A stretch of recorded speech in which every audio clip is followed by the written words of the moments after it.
As the diplomats and delegates gathered in Washington, protesters from both sides of the divide in Venezuela met them with songs and slogans. From close ally Nicaragua, an insistence Venezuela must be allowed to sort out its own problems, the idea of intervention firmly rejected. We demand the end of political lynching against the Bolivarian Republic of Venezuela. Shame that a group of sister countries have discredited government of Venezuela joining broader offensive to generate coup d'etat in Venezuela. From Bolivia, criticism for the head of the OAS.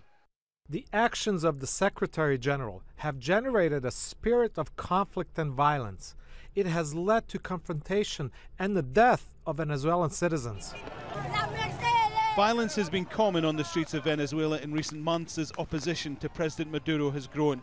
There's frustration with food shortages, a lack of simple medicines, and calls for political change have been rejected by the government. Even as they talked in Washington, there were new protests on the streets of Caracas, the Venezuelan capital. Talks to end the violence and the political stalemate have gone nowhere.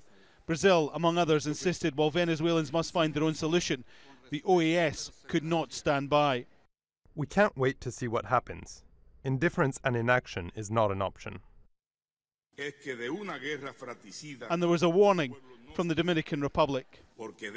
A fratricidal war is something no country recovers from because blood is shed amongst brothers. After 5 hours of talks, the OAS says it is close to an agreement on what it thinks is the best way forward for Venezuela. The most popular idea, a small contact group involving nations which are trusted by both the Venezuelan government and the opposition. But there are no doubt concerns in Caracas that if something doesn't happen soon, other options, not spoken here, are being considered. Alan Fisher, Al Jazeera, at the OAS headquarters in Washington.